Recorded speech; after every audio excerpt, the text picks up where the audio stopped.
Bapak Ibu Saudara-saudara, kita berdoa untuk pemberitaan firman Tuhan. Mari kita berdoa. Ya Tuhan Allah, kami mohon kepadamu, kuatkanlah dan teguhkanlah iman kami, supaya waktu kami belajar firman Tuhan, biarlah ini menjadi waktu paling baik bagi kami.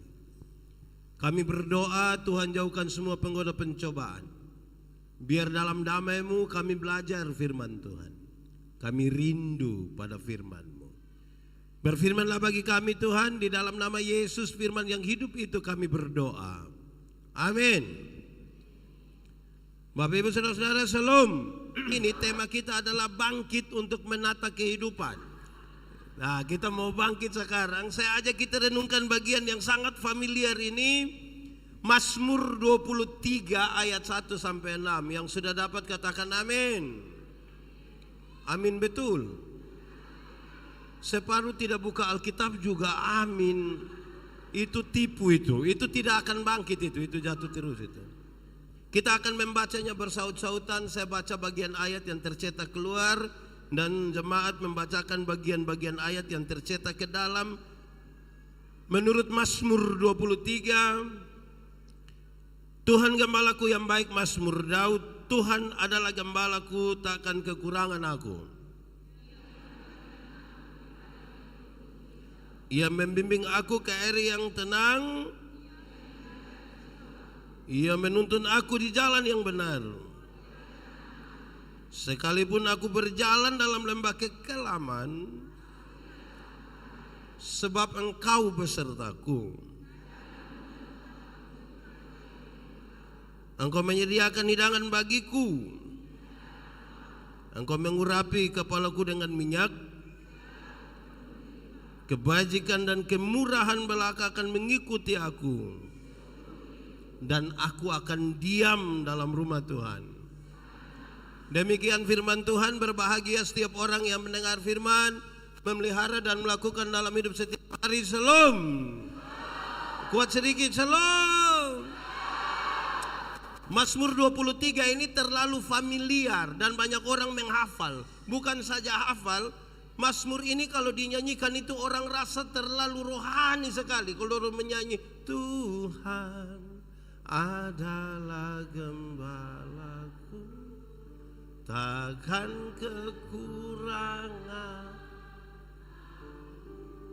Orang kalau menyanyi itu macam rohani, dia bisa tutup mata separuh tambah menang. Bagus juga, bagus. Tapi saya mau kasih saudara, Mazmur yang luar biasa ini Daud menulisnya. Tuhan adalah gembalaku, takkan kekurangan aku. Yang menuntun aku ke air yang tenang, berumput hijau dan seterusnya. Daud bilang begitu. Apakah memang itu yang Daud terasa? Jawabannya tidak. Bahkan tidak sama sekali. Bukan itu yang dia rasa. Itu hanya cita-cita. Itu bahkan hanya cita-cita masa lalu.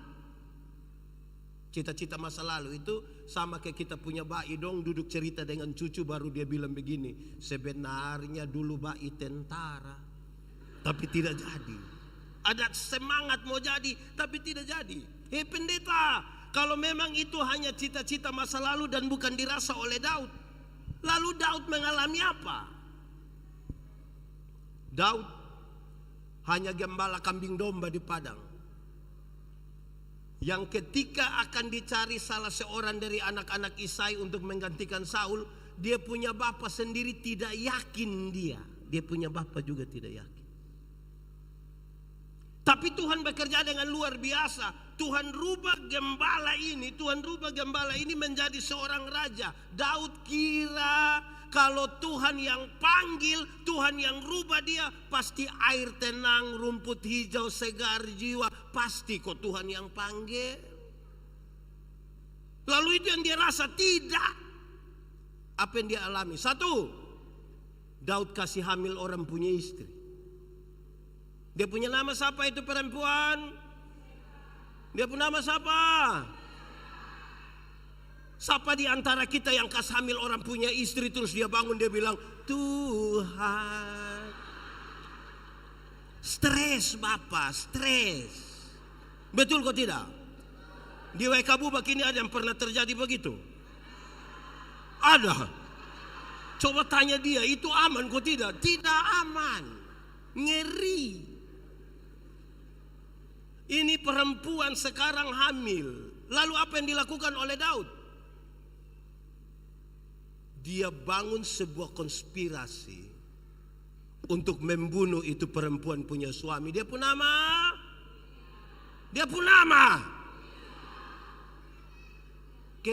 Suara kecil.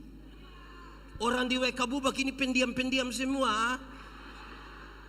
Betseba punya suami nama Uria atau Urea. Saudara lihat, dia punya istri hamil, bukan urus selesaikan masalah. Daud panggil Yoab, Yoab bikin perang. Taruh Uria paling depan. Musuh datang, kamu sengaja lari, matilah Uria. Ini baik. Rumput hijau, ngeri. Sampai di situ, tidak. Daud punya anak laki-laki, berjuang begitu rupa untuk merampas dia punya bapak punya jabatan. Dia punya anak nama siapa? Nama siapa? Absalom dong tidak tahu, tapi Gemoy dong tahu. Ini orang dong macam apa? Saudara bayangkan, coba kalau lawan politik itu orang lain dari partai lain, mungkin gampang. Ini anak sendiri. Air segar. Saudara bisa bayangkan kondisi Daud waktu itu. Anak sendiri yang mau rampas dia punya bapak. Saudara bayangkan, di sini pernah terjadi pemilihan RT?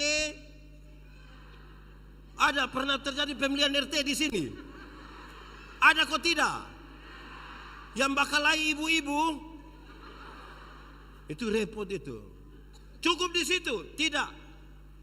Daud punya anak laki-laki, memperkosa dia punya anak perempuan. Siapa perkosa siapa? Bisu sudah, bisu. Siapa perkosa siapa? Siapa perkosa siapa? Dalam rangka Paskah tolong buat cerdas cermat Alkitab. Hadiah sepeda juga tidak apa-apa. Amnon memperkosa jemaat. Di sini tidak ada jemaat. Siapa di antara kita yang dia punya anak laki-laki perkosa dia punya anak perempuan, terus dia bilang yes?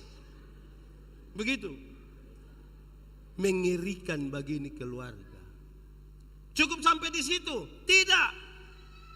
Tambah lagi, Daud punya anak laki-laki, membunuh dia punya saudara. Daud punya anak laki-laki juga. Siapa bunuh siapa? Siapa bunuh siapa?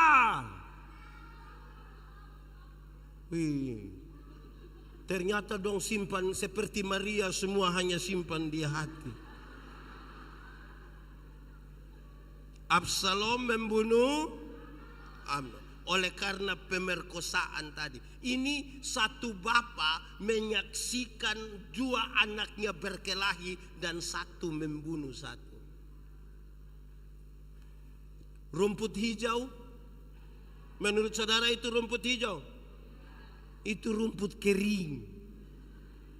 Cukup sampai di situ? Tidak, tambah lagi. Daud punya anak, ambil Daud punya istri, gundik-gundik, taruh di atas suatu rumah dan bersetubuh dengan mereka, disaksikan oleh segenap umat Israel. Air segar itu air mendidih. Bayangkan sebuah keadaan yang sangat bermasalah. Menurut saudara, dalam masalah yang kurang lebih 5 ini, Daud aman-aman saudara? Daud beres? Dia senyum-senyum? Daud coba menggambarkan keadaan yang luar biasa ini dalam satu kalimat. yang dikenang sepanjang masa ketika Daud bilang seperti di lembah kekelaman. Sama-sama 1, 2, 3. Seperti di lembah kekelaman. Mau mati rasanya. Daud menggantikan Saul. Harapannya adalah harus lebih baik atau lebih tidak baik. Tapi ternyata Daud lebih rusak. Daud telah gagal bagi keluarganya. Daud telah gagal bagi bangsanya. Rumah tangga hancur, bangsa juga hancur. Seperti di lembah kekelaman. Dalam kondisi yang rusak parah inilah Daud melarikan diri dari Tuhan. Dalam pelariannya itulah dia mendengar ada tongkat yang mengikutinya. Dan dia sadar ini bunyi tongkat Tuhan. Ada gada yang mengikutinya dan dia tahu ini gada Tuhan. Kalau kita dramatisir sedikit, Daud balik, Tuhan kenapa ikut-ikut saya? Saya sudah tidak mampu, saya sudah gagal bagi rumah tangga, saya sudah gagal bagi bangsa. Saya tidak bisa, mau mati rasanya keadaan ini. Desa-desa di pedalaman Afrika, saya belum pernah pergi sana. Kok saya tidak pernah pergi sana, saudara, kesenang. Desa-desa di pedalaman Afrika punya satu kebiasaan yang menarik. Kalau satu orang mau disebut pemuda, orang kampung biasa bawa ini anak yang mau disebut pemuda, bawa ke dalam hutan, ikat dia punya mata, malam-malam begini bawa dia di dalam hutan. Kasih tinggal dia di hutan. Satu malam, kalau besok pagi ini anak bisa keluar dengan selamat, baru boleh disebut pemuda. Kasih tinggal di hutan satu malam, bisa keluar besok, baru dia bisa disebut. Saya bayangkan kalau itu terjadi di NTT, di Sumba, saya yakin kita tidak jadi pemuda. Itu kita sampai remaja kita sudah, kita mati sudah. Adalah satu anak, sudah harus disebut pemuda. Orang kampung ikat dia punya mata, bawa masuk di dalam hutan Afrika, kasih duduk dia di satu pohon besar. Di bawah pohon besar itu hari kira-kira jam 7 malam begini, nongkas tengah dia di situ. Lalu orang kampung keluar, kasih tinggal dia sendiri di hutan itu. Setelah orang-orang kampung sudah keluar semua, dia coba buka dia punya kain yang ikat dia punya mata. Dia buka, dia lihat, gelap. Lapar, dingin, tapi itu belum seberapa. Karena yang lebih dari itu, saudara-saudara, ini di tengah hutan Afrika. Pak, ada binatang kok tidak? Pasti ada. Saya bayangkan pasti ada nyamuk. Hutan besar begitu tidak ada nyamuk. Ada kok tidak? Kecoa, ular, buaya, singa, harimau, baingau.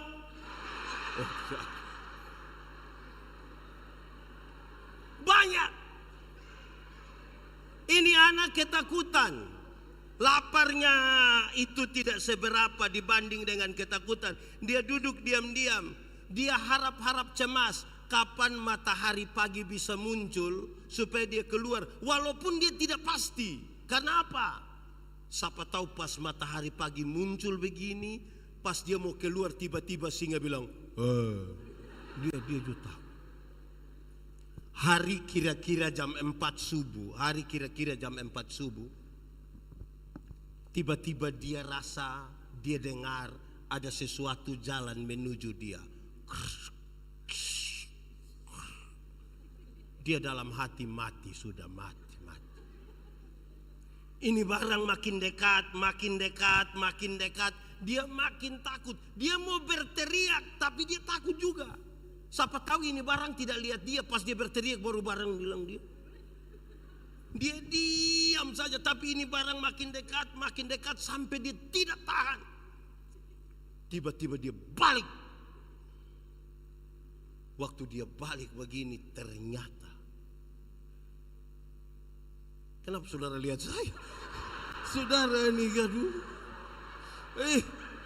Macam kita terlalu tegang saudara-saudara ini. Biasa-biasa sajalah. Ini barang makin dekat, ini anak suka ketakutan sekali. Waktu dia balik belakang begini, ternyata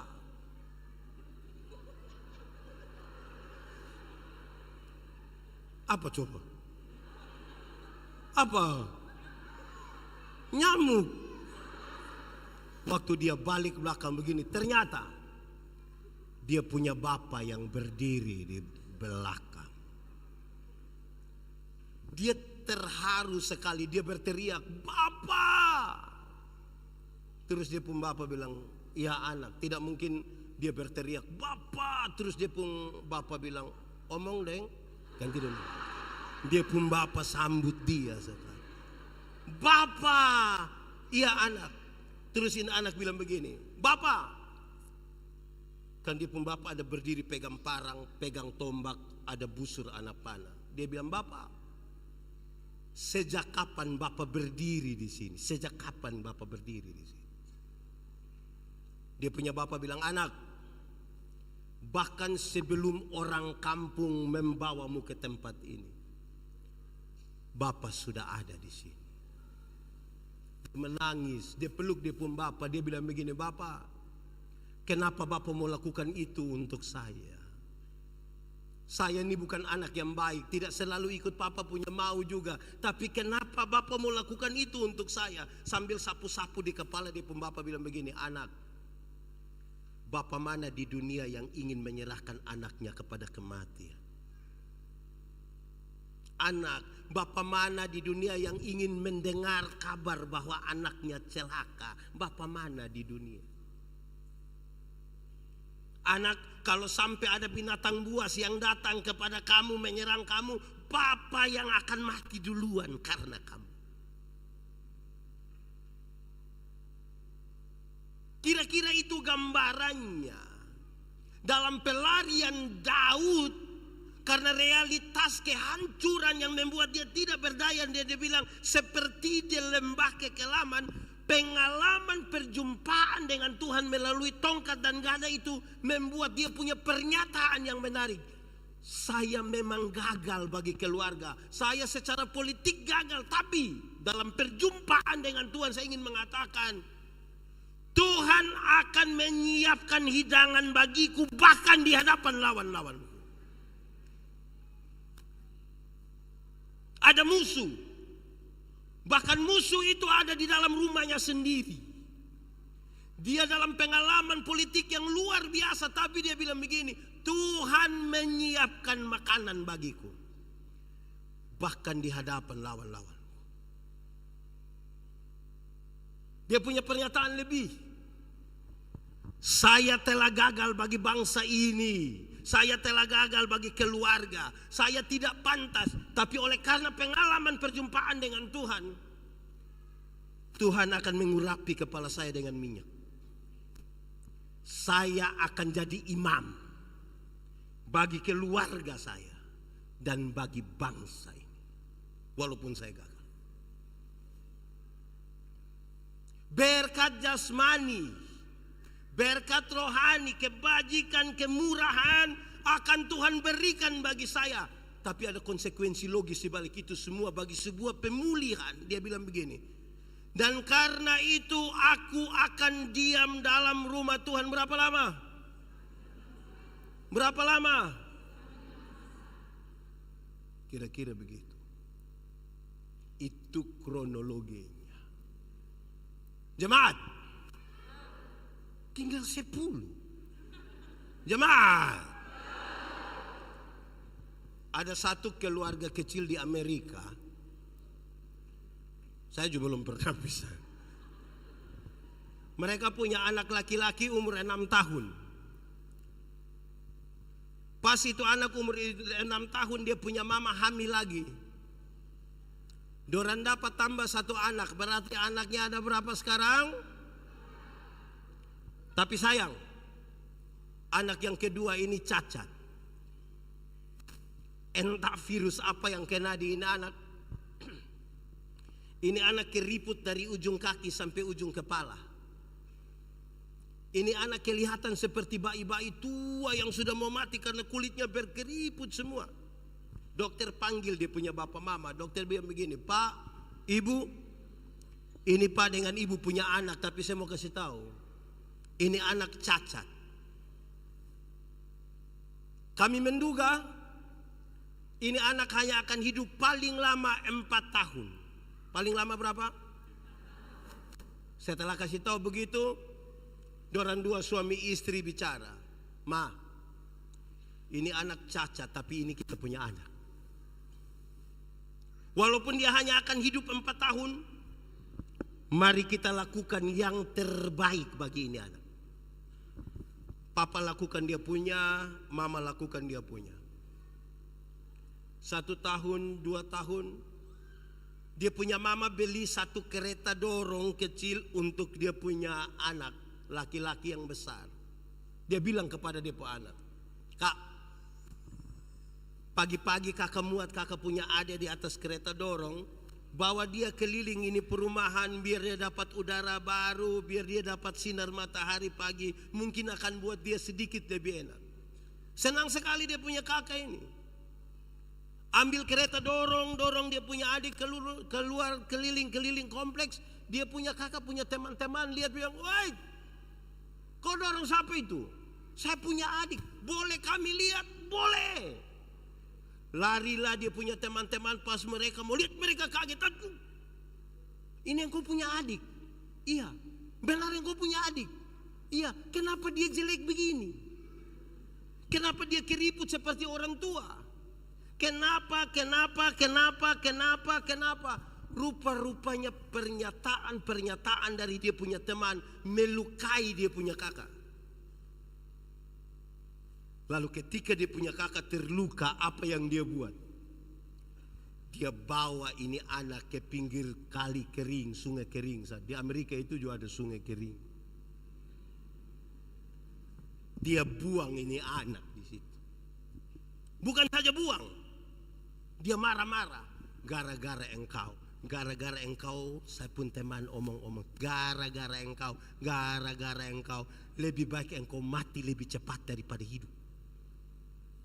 Jangan tunggu 4 tahun, mau mati-mati sekarang. Setiap kali dia buang dia punya adik itu, dia punya adik mau coba berusaha bangun, dia tendang dia punya adik kasih jatuh. Dia punya adik mau bangun, dia tendang ulang kasih jatuh. Dia lakukan tiap hari, tiap minggu, tiap bulan, tiap tahun, tanpa dia ketahui oleh dia punya papa mama. Sampai satu hari ketika mereka duduk di sekitar meja makan, dia punya mama lihat pada anak yang cacat ini. Dia mama bilang begini, Nak,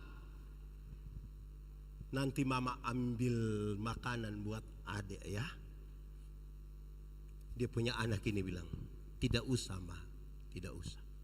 Loh, kenapa tidak usah? Waktu ini anak bilang tidak usah, dia coba berdiri.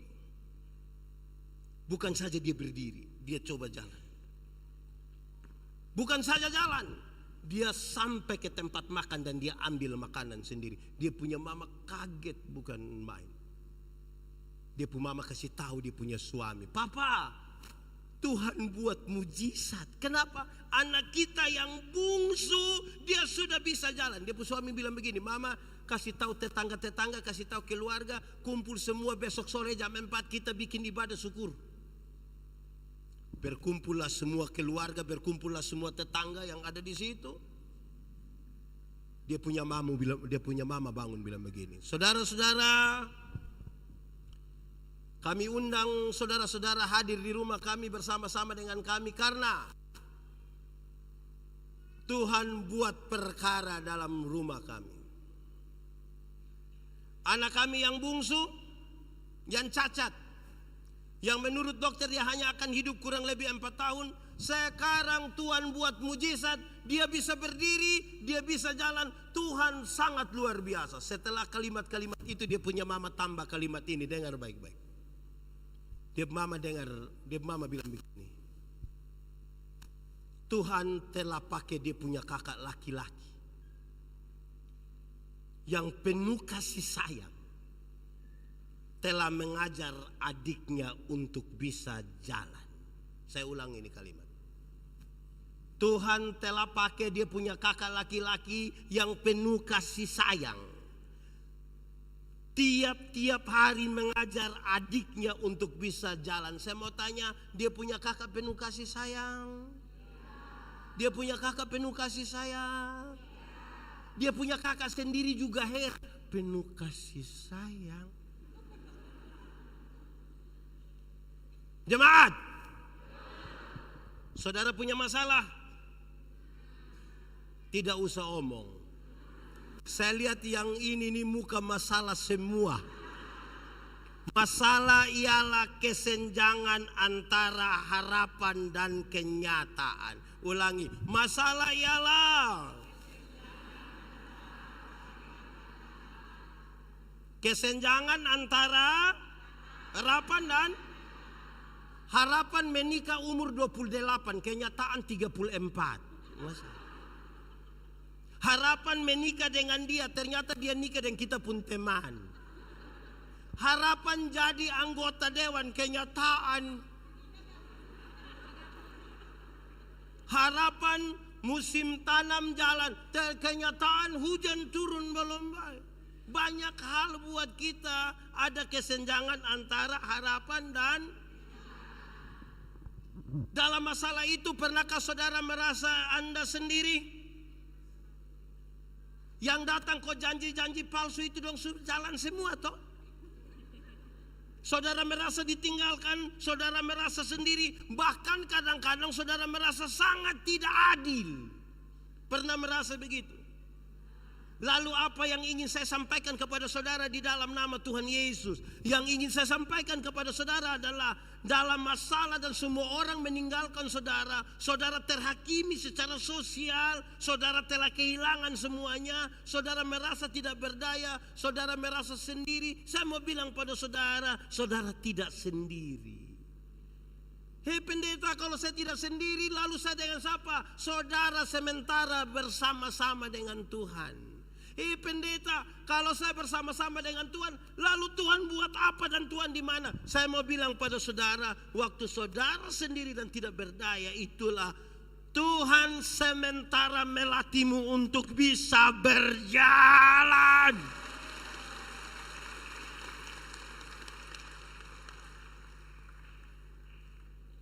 Saya kira lagu ini serius. Seperti burung nasar. Saudara tidak tahu? Tahu kok tidak? Nah kenapa suruh saya solo? Seperti burung nasar. Apa? Melatih anaknya untuk bisa apa? Terbang tinggi.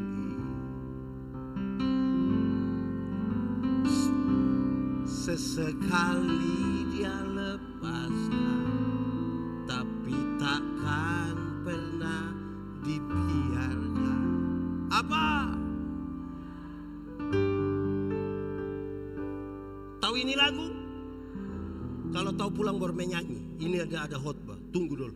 Enggak. Jemaat, hafal ini kalimat. Soal bukan soal. Cara menangani soal yang biasanya jadi soal. Sama-sama 1, 2, 3. Soal bukan soal. Cara menangani soal yang biasanya jadi. Anak muda, di sini nenek-nenek semua. Anak muda, putus cinta itu soal ke tidak? Dia akan tambah soal kalau kamu tambah baygon 1 gelas, itu tambah soal. Cara menangani soal yang biasanya jadi soal. Soal bukan soal. Mari kita telusuri dulu kisah ini. Kenapa Daud jatuh? Kenapa dia kemudian lemah? Satu, Daud menjadi jatuh oleh karena ring satu, oleh karena orang-orang yang ada di sekitarnya, oleh karena keluarganya sendiri. Jatuh. Terlalu percaya orang yang di sekitar. Saudara pernah kecewa? Hafal baik-baik, ikut yang saya bilang. Kecewa ialah karena terlalu berharap kepada manusia. Ulang, kecewa ialah karena terlalu berharap kepada manusia. Ulang sendiri, 1, 2, 3. Kecewa ialah. Kenapa? Karena terlalu berharap. Kasih tahu kawan di sebelah, 1, 2, 3. Kecewa ialah karena terlalu. Jemaat, kalau saudara terlalu berharap pada manusia, saudara akan berjumpa dengan satu kata yang dia pun nama kece. Kalau kece saja tidak apa-apa, tapi kalau tambah wah itu yang apa-apa. Banyak orang akan lari meninggalkan kita. Yang datang kok kasih tahu kita bilang, Bapak tenang, tenang. Di kampung 100% akan lari, akan lari.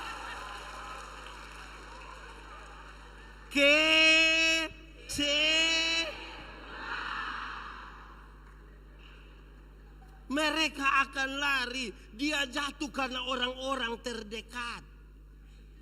Saudara tahu, banyak pejabat jatuh bukan karena siapa-siapa, orang dekat. Yang RT dia punya suami tapi suruh panggil dia Mama RT. Nah itu yang bikin jatuh. Itu yang bikin jatuh. Ini Ibu RT, aduh, nanti bikin salah.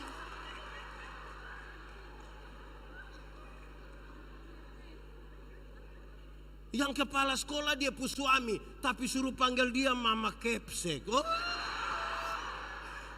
Lama-lama dia tanda tangan rapor dong, kok bikin susah kita semua.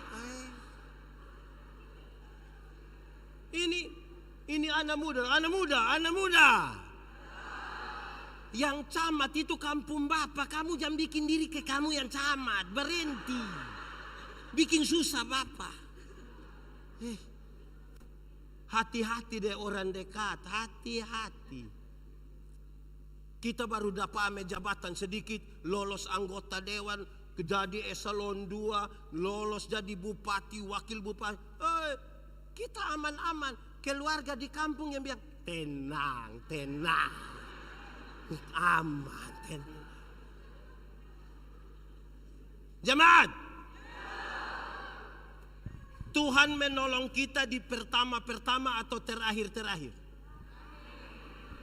Tuhan biasa tolong kita di pertama atau terakhir? Pertama atau terakhir? Pertama atau terakhir?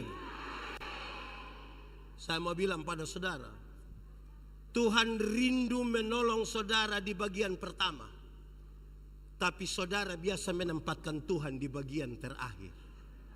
Kok bisa begitu pendeta? Bisa. Waktu kita ada masalah, orang tidak serta-merta berharap pada Tuhan. Tidak. Waktu ada masalah dia bilang tenang, tenang. Kok ini mai tua pun kakak pun adik kandung pun saudara perempuan pun ipar pun ini pun itu.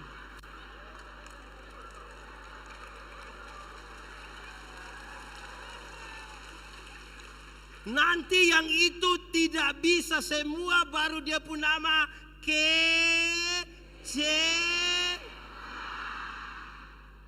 itu kondisi di mana seperti di lembah kekelaman. Itu kondisi orang Kupang bilang seperti di buku bambu. Setelah dia kena buku bambu baru dia bilang, Tuhan tolong. Pas Tuhan datang tolong dia marah Tuhan lagi. Kenapa datang terlambat Tuhan? Padahal Tuhan mau tolong dia di bagian, tapi dia taruh Tuhan di bagian. Tuhan datang tolong, dia masih marah Tuhan lagi, bilang kenapa datang? Jemaat, air minum itu penting kok tidak? Tapi kalau kasih di anak yang tidak haus air, dia akan pegang itu air dan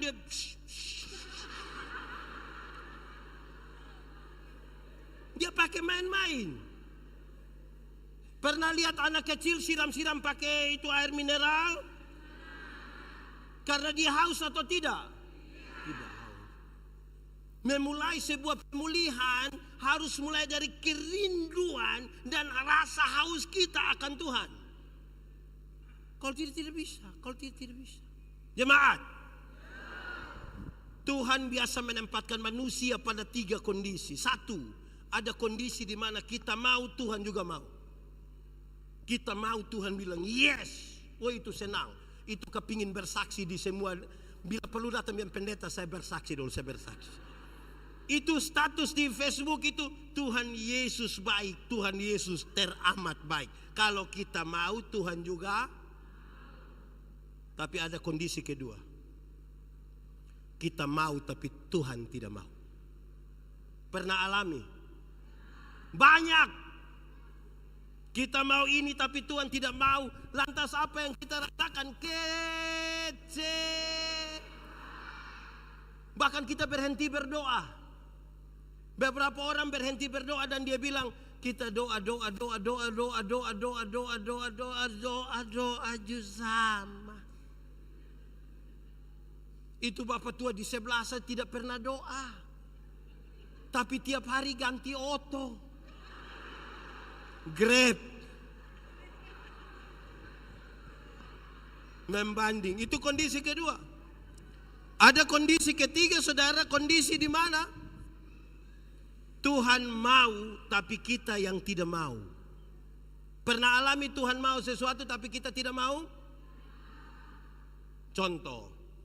Misalnya kita ada marah seseorang. Saudara ada marah seseorang kok tidak? Dia ada di sini. Coba lihat dia, coba lihat dia. Kenapa lebih banyak lihat saya? Saudara marah. Kalau kita marah seseorang, kita benci dia, terus Tuhan bilang begini, ade, ampuni dia, ampuni dia. Tuhan mau toh kita ampuni. Tapi hati kita masih sakit toh. Dia datang, ame ini logistik dong, semua berpikir dia hilang, dia terima bendera lain, kan kita hati sakit. Bagaimana sekarang kita mau mengampuni dia, kita bilang Tuhan, saya mau ampuni tapi kalau ingat dia, ya toh? Akhirnya kita tidak bisa mengampuni. Jemaat, mengampuni itu satu paket dengan pendamaian. Pengampunan dan pendamaian itu satu paket. Ada orang mau mengampuni tapi tidak mau berdamai. Ada yang mau berdamai tapi tidak mau mengampuni. Yang mau mengampuni tapi tidak mau berdamai itu dia biasa bilang begini, pendeta, untuk marah saya tidak marah, untuk marah saya tidak marah. Dia mau datang juga silakan, rumah tak buka silakan. Tapi untuk saya yang pergi ke dia, maaf. Pernah alami itu? Pernah? Itu mau mengampuni tapi tidak mau Ada yang kedua terbalik dari itu. Mau berdamai tapi tidak mau mengampuni. Yang mau berdamai tapi tidak mau mengampuni itu kan biasa anak kecil dong. Anak kecil ini main kelereng dong, bertengkar, berkelahi. Dia punya bapak lah, dam. Ayo damai. Nah kita kalau berdamai ini kan biasa jabat tangan toh. Cium ini yang kau pu saudara. Besok yang kau susah bukan kelereng yang bantu, saudara yang bantu, ayo cium. Itu dia punya cara cium itu. Kelihatan berdamai tapi hati tidak mengampuni. Jadi kita urai dulu pertama. Yang buat kita jengkel, yang buat kita lemah, yang buat kita jatuh paling banyak orang yang ada di sekitar kita. Istri-istri. Wih, ini istri rompu semangat. Kata-kata yang kuat dan membangkitkan itu mesti datang dari istri. Amin. Ada Satu keluarga dorang datang di saya, pendeta, kami mau cerai. Saya bilang kenapa? Oh, hidup sudah tidak cocok, tidak bisa, tidak bisa. Cerai. Tiap hari kita baku pukul Bapak. Begitu. Bapak mau kita baku bunuh? Jangan juga. Oke, saya tanya dulu. Kamu sudah nikah berapa lama? 10 tahun Bapak. Bagus. Anak berapa? 4. Tiap hari kamu bakal lagi. Iya Bapak. Saya bilang, saya heran dengan kamu dua. Saya heran kamu dua ini. Heran apa Bapak? Yang kamu bakal lagi tiap hari sa anak 4. Yang kamu bakal lagi tiap hari sa anak 4. Apalagi kalau kamu dua sayang. Itu satu TPS kamu punya anak semua.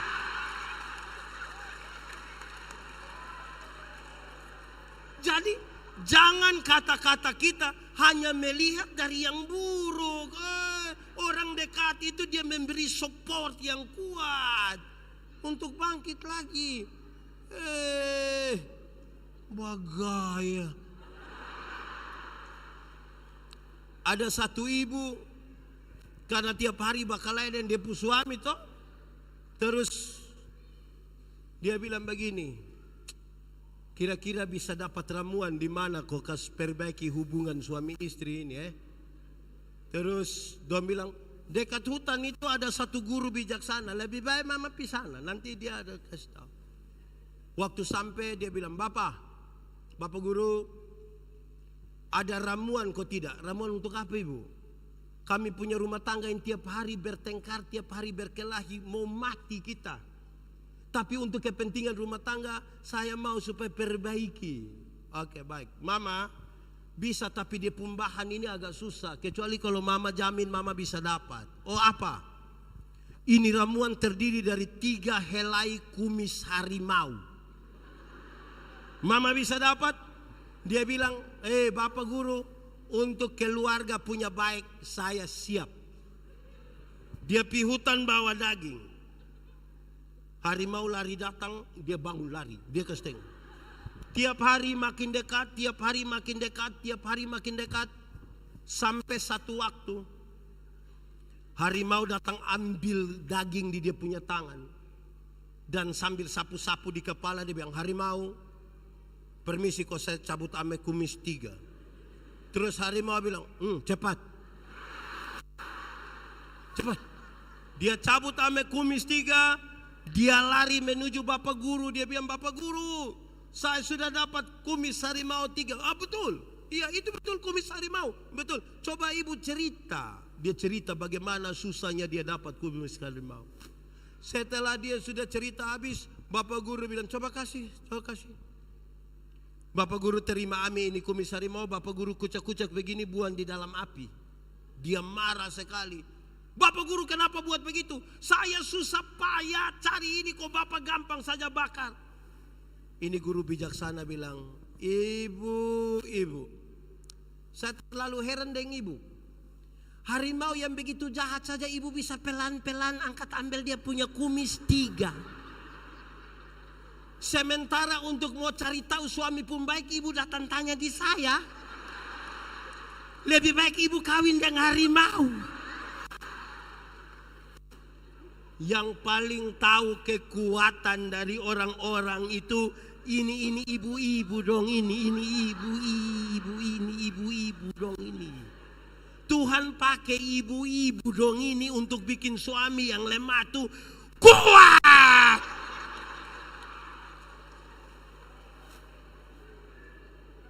Jadi orang-orang paling dekat itu bisa menentukan ini jatuh atau bangun.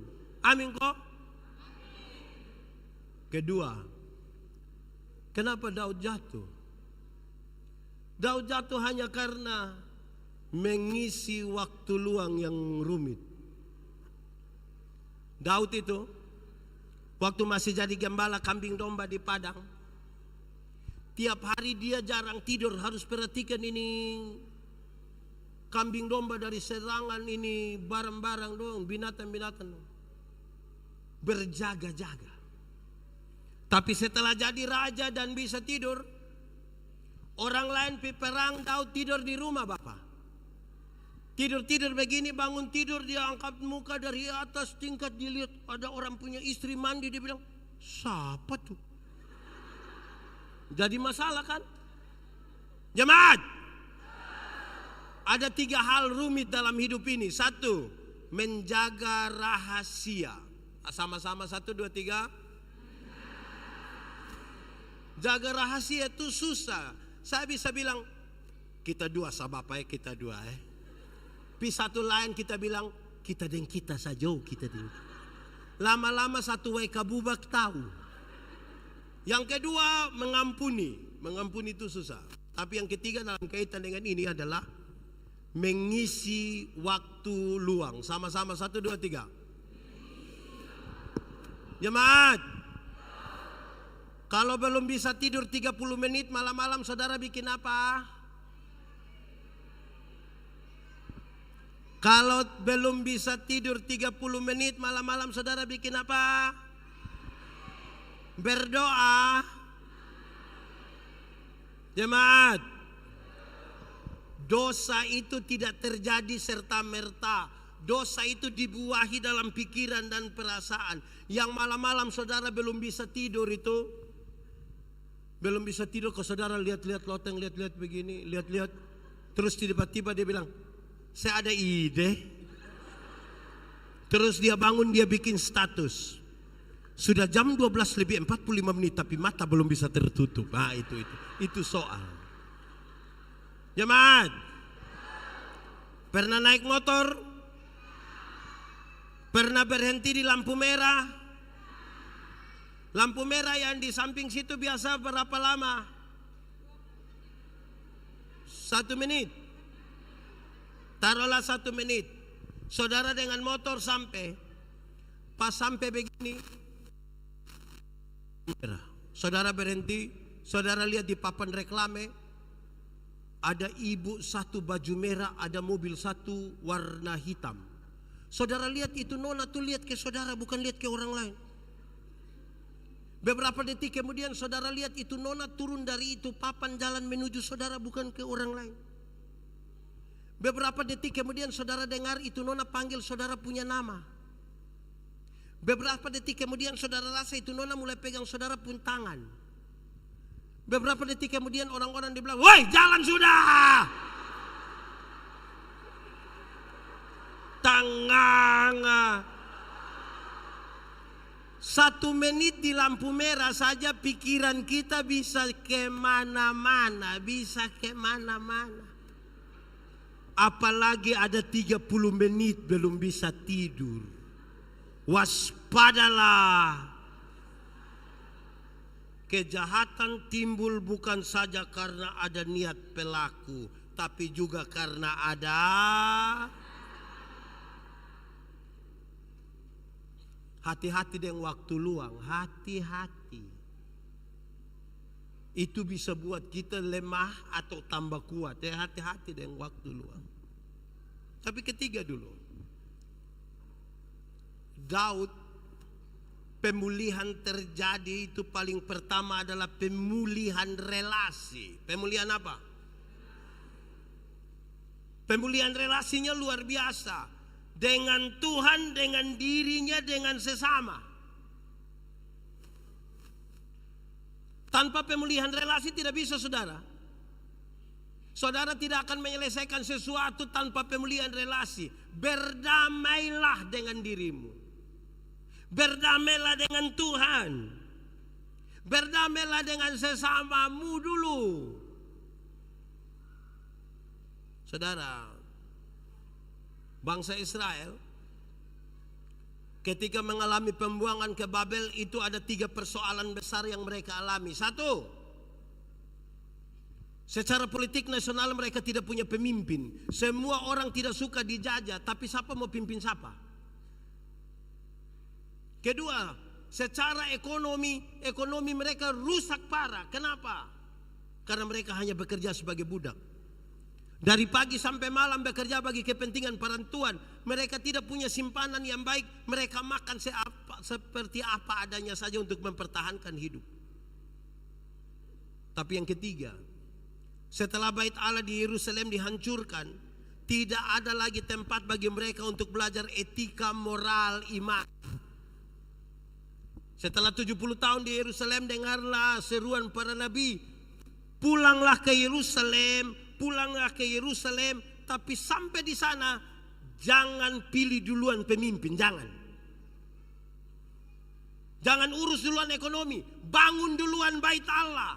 Tempat di mana engkau belajar etika, moral, dan iman. Sebab apa? Kalau engkau jadi pemimpin tapi tidak punya etika, moral, dan iman, menghancurkan bangsamu. Engkau kaya raya tapi kalau tidak punya etika, moral, dan iman, menghancurkan keluargamu. Bangun duluan benteng yang kuat di sini, dimulai dari pemulihan relasi. Jemaat, saya akan mendampingi banyak caleg, banyak kandidat kepala daerah, banyak orang. Kadang-kadang kita bukan membangun sebuah spiritualitas, tapi kita membangun pencitraan. Kita bisa tulis melayani lebih sungguh. Ayat Alkitab semua kita tulis baik-baik di situ. Tapi memang itu yang kita lakukan belum tentu. Nanti saudara, kita tidak aman dalam kita hidup kalau tidak mulai dari pemulihan dulu. Anggaplah pemulihan relasi itu begini. Kalau orang mau memulihkan relasi dengan sesama, dia harus tahu, sadar diri duluan bahwa di dia ada andil, di dia ada masalah. Contoh, Pendeta Yandi dan Pendeta Theo, kami dua bertengkar, berkelahi. Terus kami dua ketemu di jalan. Waktu kami dua ketemu di jalan, terus saya dalam hati, kok dia siapa? Terus Pendeta Theo juga, kok lu siapa? Menurut saudara kami dua bisa berdamai, kok tidak? Tapi kalau waktu kami dua ketemu di jalan, saya bilang begini, kira-kira saya salah apa Pendeta Theo tidak bicara dengan saya? Terus Pendeta Theo bilang, kira-kira saya salah apa Pendeta Yandi tidak bicara dengan saya? Kira-kira kami dua bisa berdamai, kok tidak? Dimulai dari kita merasa diri salah. Biasanya yang bikin kita tidak pernah damai-damai itu karena semua orang rasa diri benar. Di WK Bubak ada, di GKS WK Bubak ada, dia majelis atau jemaat. Majelis. Mulai dari rasa diri kita salah. Biasanya kita mulai dengan orang lain yang salah. Nah itu yang repot itu. Itu yang repot. Itu ketiga, pemulihan. Keempat, saya bilang pada saudara, aku akan tinggal dalam rumah Tuhan. Ini konsekuensi. 1, 2, 3. Aku akan tinggal dalam rumah Tuhan. Tinggal dalam rumah Tuhan itu tidak sama dengan pergi gereja terus. Aktif di semua kegiatan pelayanan, dari Senin sampai Minggu aktif terus. Tinggal dalam rumah Tuhan bukan begitu. Tinggal dalam rumah Tuhan itu berarti tunduk kepada apa yang menjadi perintah Tuhan. Banyak orang punya aktivitas rohani tapi tidak tinggal dan tunduk pada perintah Tuhan. Contoh, kalau saudara biasa makan di rumah jam 6:30, di Saipul rumah makan 7:30. Kira-kira kalau saudara pergi ke Saipul rumah, saya ikut saudara 6:30 atau saudara ikut saya 7:30? Saya ikut saudara yang 6:30 atau ikut yang 7:30? Banyak orang datang ke rumah Tuhan tapi dengan aturan dia punya 6:30. Tinggal dalam rumah Tuhan itu ikut dia pun mau.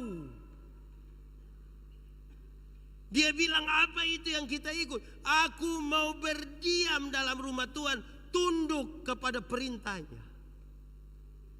Jadi tidak sekedar masuk. Banyak yang masuk tapi belum tentu tunduk. Tapi saya mau kasih tahu lebih dari itu. Supaya jangan ada bilang, Pak Pendeta kalau begitu tidak masuk, tidak apa-apa. Harus masuk. Jemaat, kenapa KPI ini malam saya lihat ibu-ibu, mama-mama lebih banyak dari bapak-bapak? Ini mama janda semua atau tidak?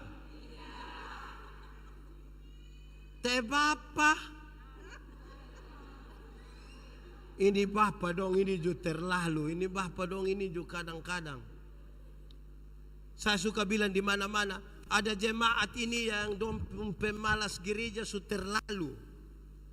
1 tahun itu dong bisa gereja hanya 2 kali. Natal 1 kali, Paskah 1 kali.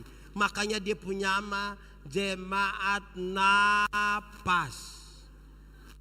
Karena Natal 1 kali, Paskah 1 kali, singkatan tambah panjang. Napas 1-1. Kalau su napas 1-1 tuh tiba-tiba ingat gereja mati pun. Ada jemaat yang selama hidup ikut ibadah itu mungkin 4, 5, 6 kali saja. Pertama waktu dia nikah. Kedua waktu anak baptis. Ketiga waktu anak sidi. Keempat kemungkinan besar waktu pemakaman dia.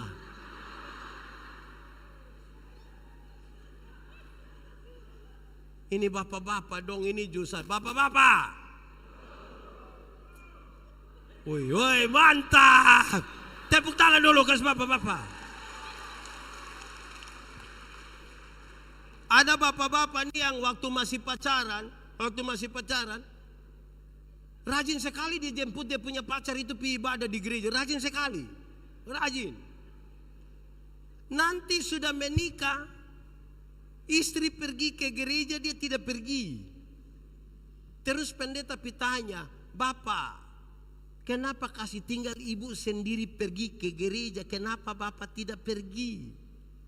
Terus dia bilang, pendeta, waktu pendeta kasih nikah saya dan ibu, kami dua telah menjadi satu. Jadi mama kalau sudah pergi itu sama dengan bapak sudah hadir. Memangnya kalau mama su makan sama dengan bapak su makan. Ini ibu-ibu jus satu, ini ibu-ibu dong jus satu. Ibu-ibu. Ini ibu-ibu dong, ini style cantik-cantik datang gereja jalan sendiri. Terus pendeta bilang, ibu, suami. Terus dia bilang, tahu sendiri. Tahu sendiri. Sudah tahu suami begini, kenapa kawin dengan dia?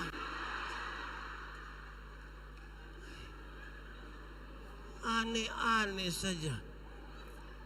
Hei, anak muda, nona muda, kamu jangan terlalu yakin dan terlalu percaya kamu punyong pun les yang ini. Jangan terlalu percaya. Jangan terlalu dia pun les. Jangan. Besok-besok bukan satu les. Semua kosong. Ini semua kosong. Jangan yakin. Nona. Kamu sudah ada pacar kok belum? Belum. Saya kasihan dengan kamu. Nona, ajak kamu punyong itu ikut ibadah. Ajak kamu punyong ikut ibadah. Ibadah pemuda. Kasih tahu dia, nyong, kakak, umbu, ibadah. Kalau dia tidak mau, ibadah. Kalau dia tidak mau kasih tahu, nanti kalau dia tidak mau baru kasih tahu dia, ada kue.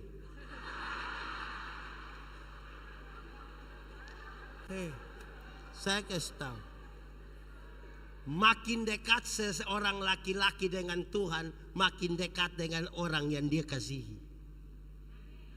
Bagaya.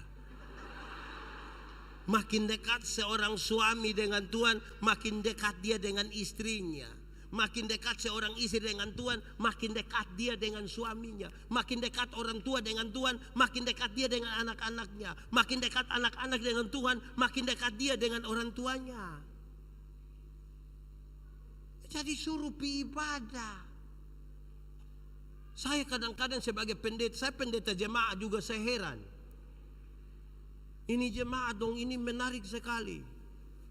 Kalau ada ibadah syukur, orang undang kita ini ibadah syukur. Ini menarik ini, kita pergi. Sampai sana, waktu ibadah, orang sedikit.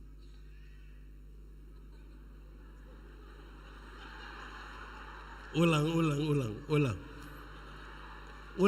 Kita pergi ibadah, waktu ibadah orang sedih. Pas makan.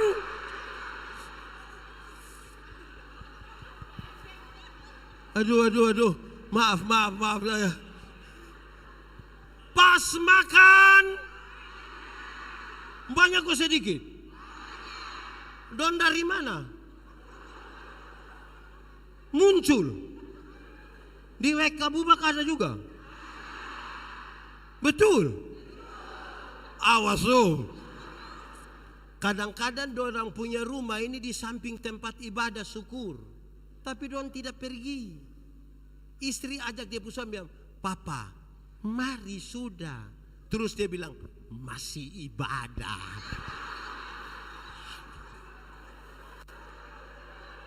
Betul. Di WK Bubak ada. Dia faham apa?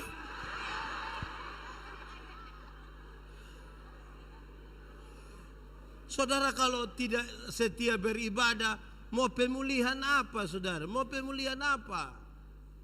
Ada ruang-ruang tertentu dalam hidup kita yang hanya Tuhan yang bisa isi untuk menolong kita. Spiritualitas itu gerakan dari dalam ke luar untuk membangun. Bukan dari luar ke dalam. Dari dalam ke luar. Yang di dalam itu dia pun nama teologi. Yang keluar itu etika. Perjumpaan teologi dan etika itulah spiritualitas. Menggerakkan orang dari dalam untuk membangun hidup dan seterusnya. Itu spiritualitas. Orang kalau spiritualitas bagus dia dapat lihat sampah, itu dia angkat sebegini. Karena ada gerakan dari dalam keluar. Tapi kalau spiritualitasnya tidak bagus karena tidak diasah, dapat lihat sampah dia kasih tahu dia pun kawan. Kawan, pas saya mau ambil lu foto. Itu namanya pencitraan.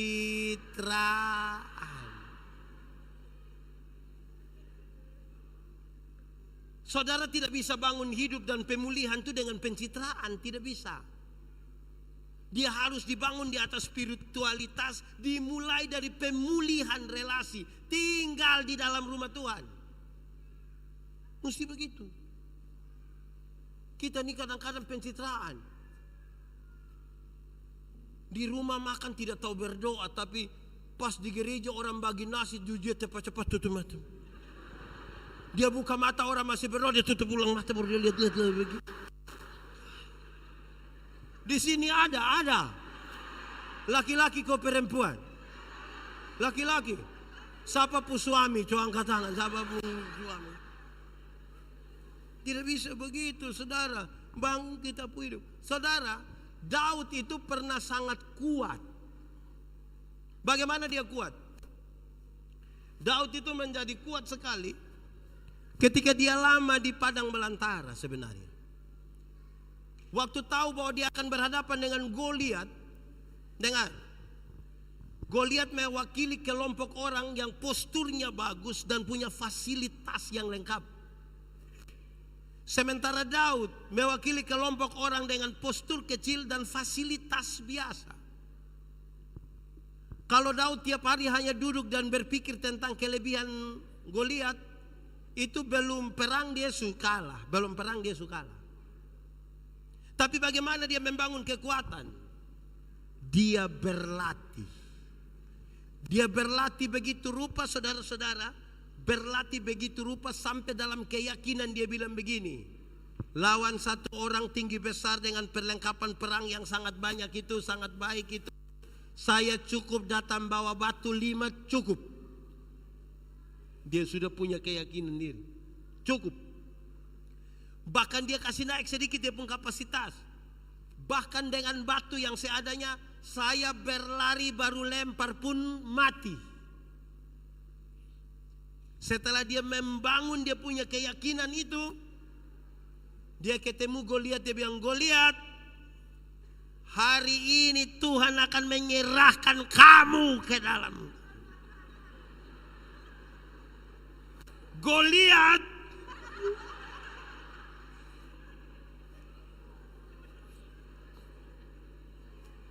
jadi dia bekerja. Tapi bekerja dia sudah pastikan dia punya kapasitas diri bahwa dia dalam keyakinan iman. Dia bilang, hari ini Tuhan menyerahkan engkau kepada. Bagian dia kerjakan, bagian Tuhan dia persilahkan. Jemaat, ora et labora artinya apa? Itu dia punya nilai hanya 75. Kalau olah et labora artinya berdoa dan bekerja 75. Yang 100, mau tahu yang 100? Yang 100 tuh ora et labora artinya berdoa dan bekerja keras.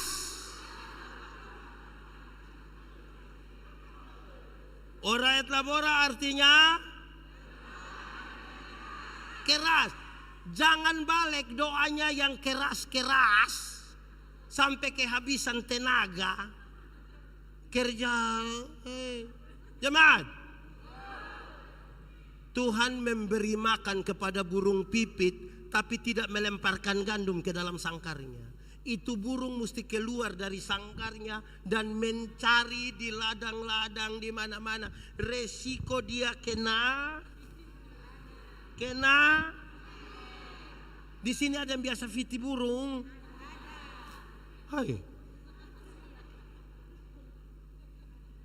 Jemaat, orang kalau dia hanya berdoa tanpa bekerja, dia hanya berharap pada mujizat. Mujizat itu ada, tapi saya tidak sarankan saudara berharap pada mujizat. Iblis bilang begini, Yesus, kalau engkau anak Allah, rubah batu ini jadi roti supaya engkau makan. Tuhan Yesus tidak rubah bukan karena dia tidak bisa. Dia bisa kok tidak? Tapi dia tidak rubah oleh karena dua alasan. Satu, dia tidak mau ikut perintah iblis. Tapi yang kedua, dia mau kasih tahu, masa mau bikin roti saja pakai mujizat? Kalau bikin roti pakai mujizat itu tiap hari di toko Borneo di Kupang itu mujizat terus. Mujizat roti kelapa, mujizat roti manis, roti. Hei jemaat, dulu ada satu binatang dia pun nama ayam. Oh, sekarang juga. Oh. Ayam dulu itu hanya dibedakan atas ayam jantan dan ayam. Tapi tiba-tiba muncul ayam potong. Akhirnya itu ayam yang hanya ayam berubah menjadi ayam kampung. Karena sudah ada ayam potong. Akhirnya buat manusia jadi bingung. Apakah ini ayam potong yang di kampung atau ayam kampung yang dipotong? Kita juga jadi. Tapi perbedaannya jelas. Perbedaannya jelas. Ada yang pelihara ayam kampung, ada? Ada yang pelihara 2 ekor? Yang lebih dari 5 ada? Kasih 1 dulu. Ayam kampung kita pelihara setengah tahun, itu ayam masih kecil juga, tapi dia punya daging enak kok tidak? Kalau betina bertelur kok tidak? Dijual mahal kok tidak? Karena itu ayam mengerti proses. Beda dengan ayam potong toh. Ayam potong itu kita baru pelihara 1 bulan saja dia mata sebesar begini. Itu kalau lihat pakai kaca pembesar. Kalau lihat langsung juga dia punya mata. Tapi itu ayam mama dong pulang dari pasar ikat salah di motor, itu ayam pun kaki patah. Anak-anak dong gas motor di samping kandang, besok itu ayam mati. Kanin ayam tidak mengerti proses. untuk menata kehidupan kembali itu berproses. Sama-sama 1, 2, 3. Orang yang berproses dan menata hidup dia tahu kapan bekerja, kapan berhenti bekerja, kapan menikmati hasil pekerjaan, kapan bersama dengan keluarga, kapan mesti berdiam diri dan membiarkan Tuhan bekerja. Terkoneksi antara apa yang kita imani, apa yang kita pikirkan, apa yang kita ucapkan, apa yang kita lakukan.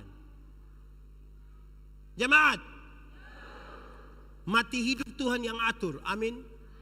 Nah, itu perkara iman. Yang iman dia kasih tahu di otak. Yo, lu tahu kok tidak? Tidak tahu. Kasih tahu dulu. Otak. Mati hidup Tuhan yang atur. Kok? Iya. Jadi otak engkau tolong kasih tahu kaki supaya kalau ada trek lari kencang ikut muka, kaki jangan lompat ke tengah jalan. Jelas toh? Ada masa depan dalam tangan Tuhan. Amin. Tuhan menyiapkan masa depan untuk kita pu anak dong. Amin. Tapi yang antar ini anak dong pi sekolah ini bukan Tuhan yang antar. Siapa yang antar? Siapa yang antar? Atau siapa di WK Bubak ini karena dia terlalu sibuk pagi-pagi dia berdoa, Tuhan saya sibuk jadi Tuhan tolong jemput anak. Tuhan yang jemput pulang kita menangis, ibu menangis. Jadi kerjakanlah bagian kita. Kerjakanlah. Sama-sama 1, 2, 3. Kerjakanlah. Saya dalam satu seminar saya bilang begini. Jemaat, orang yang beriman pura-pura, orang yang beriman pura-pura adalah orang yang tidak mengisi otaknya dengan ilmu, yang tidak bekerja dengan tangannya, talenta dan kesempatan yang Tuhan kasih, tetapi selalu berdoa minta diberkati. Itu iman pura-pura. Tidak isi otak dengan ilmu, tidak bekerja dengan karunia, talenta, kesempatan yang Tuhan kasih, tetapi selalu menyanyi, kiranya Engkau memberkati aku berlimpah. Kerja. Jemaat, kalau tangan kanan gatal artinya siapa yang ajar Susi? Kalau tangan kanan gatal artinya mau dapat uang. Kalau tangan kanan gatal artinya dapat uang, berarti orang koreng itu kaya raya. Kok itu bukan tangan kanan saya yang gatal, semua bagatal habis. Jemaat, Alkitab kasih tahu satu-satunya cara untuk dapat berkat ialah kerja. Apa? Kerja, bukan bagatal, kerja. Nah, bukan dulu kok garu-garu begini, garu-garu begini. Nah,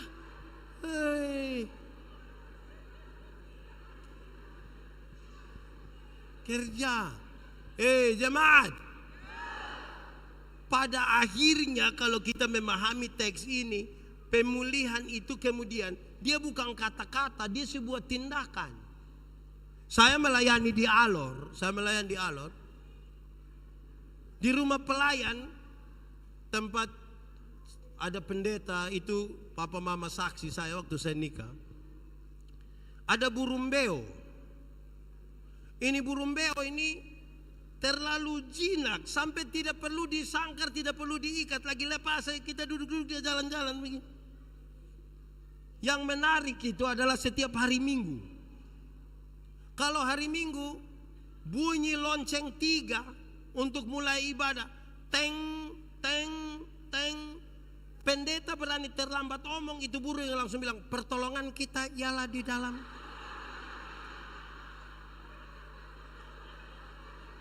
Teng, teng, teng, pertolongan kita. Karena itu terjadi beberapa kali. Kemudian saya pikir begini, betul. Kalau hanya omong, burung beo juga bisa. Sama-sama, 1, 2, 3.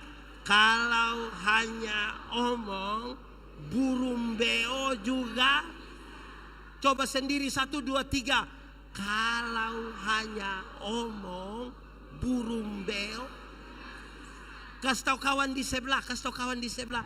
1, 2, 3. Kalau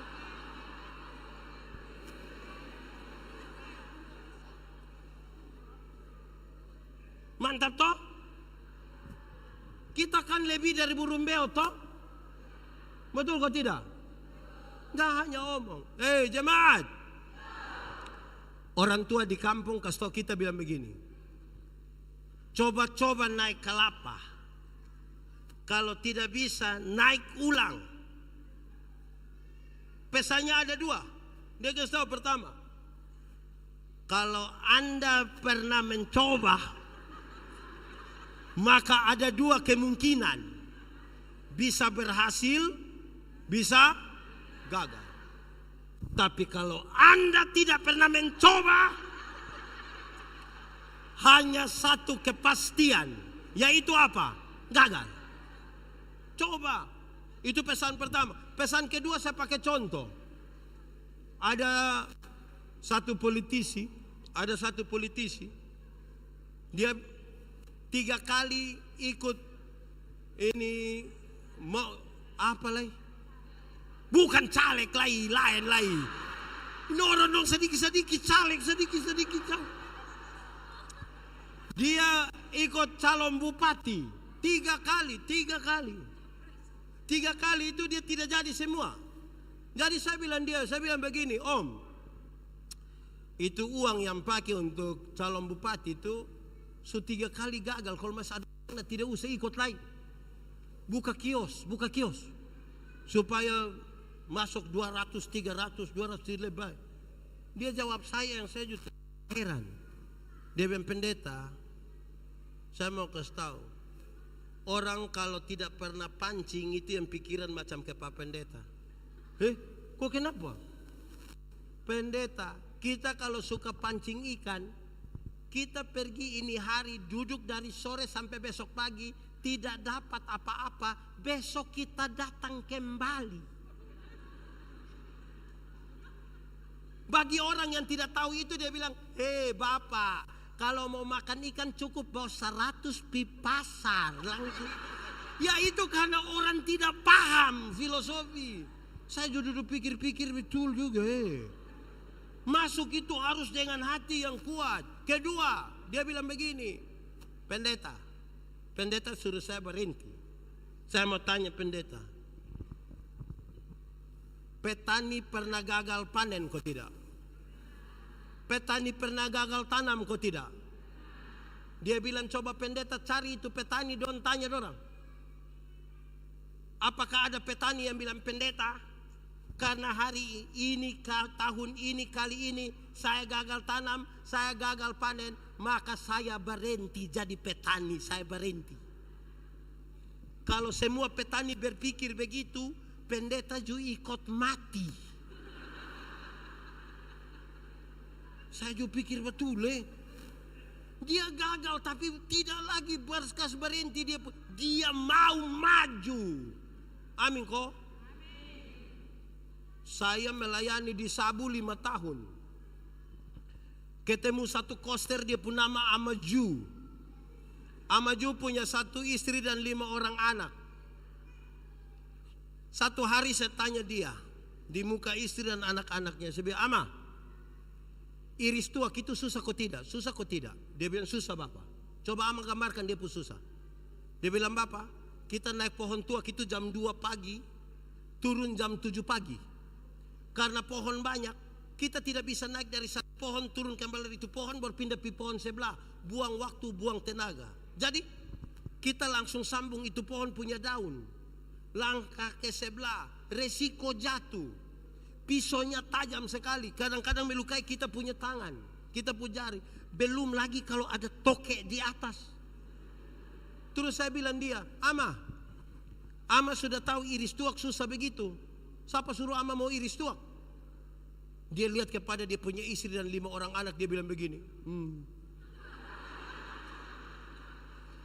Dia hanya bilang, Terus dia sambung, nanti dorang makan apa? Nanti dorang makan apa?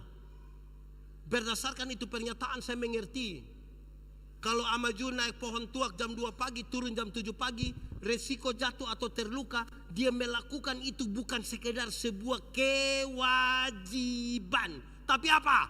Tanggung jawab. Dia melakukan bukan apa? Tapi apa? Tapi apa? Orang kalau menata hidup dibangun di atas pemulihan dan tanggung jawab. Orang yang hanya kewajiban, majelis yang hanya tahu kewajiban, dia bilang, kok yang penting, kok pokoknya, yang penting, kok pokoknya. Itu kewajiban. Tanggung jawab itu kelasnya di atas itu. Amin kok. Saudara, bekerja bergereja itu bukan selera. Contoh, saudara mungkin tidak suka pakai warna putih, tapi hari ini kan saudara panitia mesti pakai baju putih toh. Saudara bukan pakai baju putih karena selera, tapi karena apa? Tanggung jawab. Mungkin kan saudara tidak suka baju putih dan tidak mau, tidak bisa. Bergereja juga tanggung jawab bukan selera. Saudara datang di sini, menyanyi dari NKB, PKJ, KJ, apa lagi? Pokoknya yang itu. Itu bukan karena saudara punya selera, tapi karena apa? Banyak orang hari ini bikin gereja seperti rumah makan, pakai selera. Gereja bukan selera, tanggung jawab. Sama-sama 1, 2, 3. Tanggung jawab. Jangan bergaya. Kita nih kadang-kadang mau ikut selera sah. Jangan begitu, tanggung jawab. Orang yang bertanggung jawab itu kelasnya di atas ini apa? Kewajiban. Karena majelis separuh ini kan dia bilang, sedikit hari lagi sudah habis. Puji Tuhan. Yes. Baik habis majelis, kalau habis terus. Tuhan kasih kita kesempatan ini. Ini jemaat Donju 1. Tadi kami bercerita di mobil, saya bilang ini jemaat Donju 1. Saya tidak tahu GKS pun metode mekanisme pemilihan majelis toh.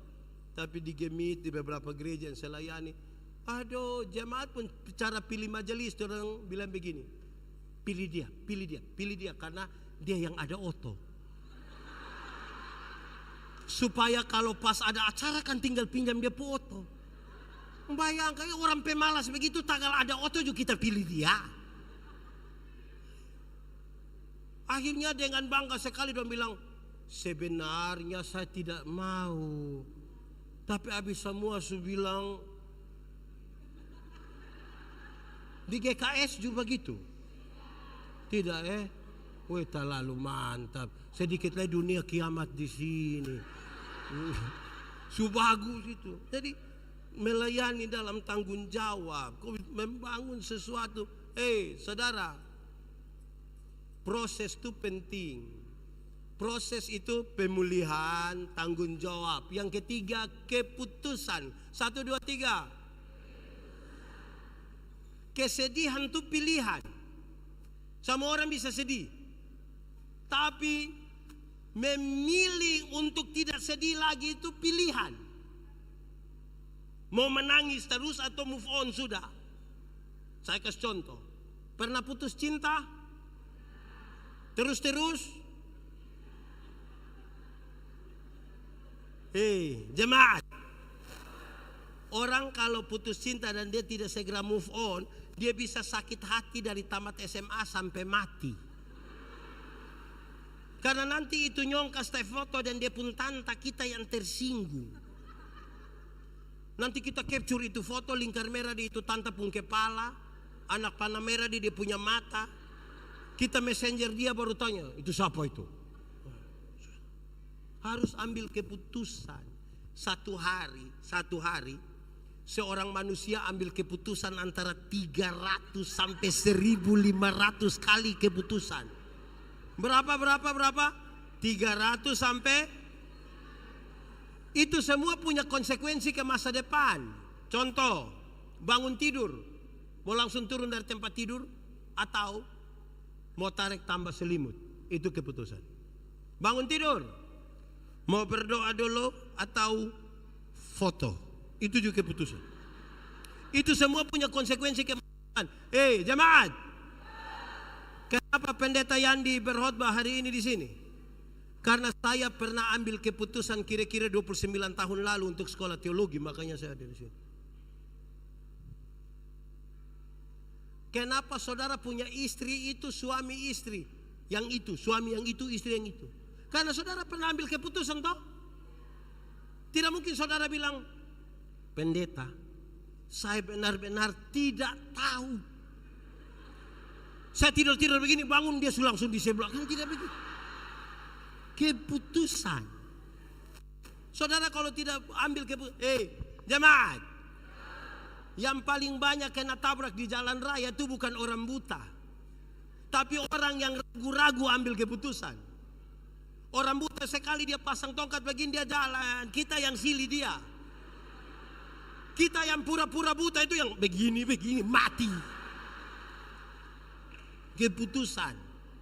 Kalau pemulihan habis itu harus keputusan. Jemaat, makan super mie gampang, masak super mie gampang kok susah? Gampang kok susah? Cepat atau lama? Teorinya cepat. Kalau tidak segera ambil keputusan dia jadi lama. Kalau saya bilang saya punya istri, mama, saya mau makan super mie. Terus ibu pergi dapur 2-3 menit dia datang tanya, papa, mie goreng kok mie kuah? Terus saya bilang, mie kuah sayang, mie kuah. Ibu pergi belakang 2-3 menit dia datang tanya, kuah banyak atau sedikit? Kuah banyak.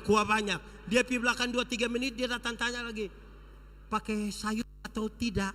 Mama taruh sayur saja, taruh. Dia pergi belakang 2-3 menit dia datang tanya lagi, pakai telur atau tidak?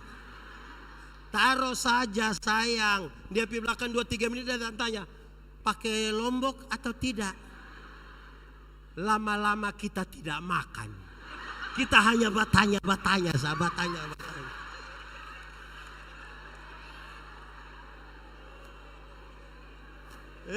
Jemaat,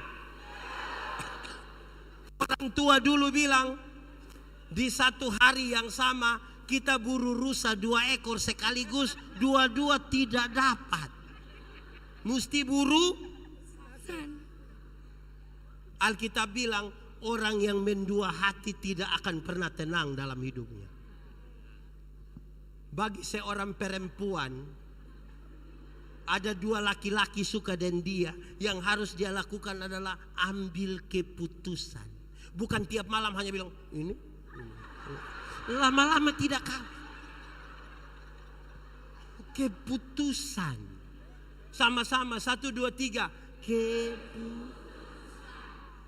Orang yang tidak ambil keputusan itu tiap hari dia punya hidup hanya membanding-bandingkan dengan orang lain. Tidak mensyukuri apa yang ada padanya, tapi mencemaskan orang lain pun barang. Lama-lama orang lain yang beli kulkas, dia yang tidak tidur di rumah. Dia yang kedinginan. Lama-lama dia beku. Orang lain yang beli motor, dia yang tidak tidur, dia suruh dia pergi. Mama pitanya dulu, kenapa dong kredit kok cash kok. Hidup jam begitu. Keputusan. Sama-sama 1, 2, 3. Ibu-ibu, kalau suami banding ibu-ibu dan ibu-ibu lain mau? Sebentar pulang dari sini terus suami bilang, mama, kenapa mama tidak sama dengan ibu di sebelah? Wih, pasti lu pindah di sebelah.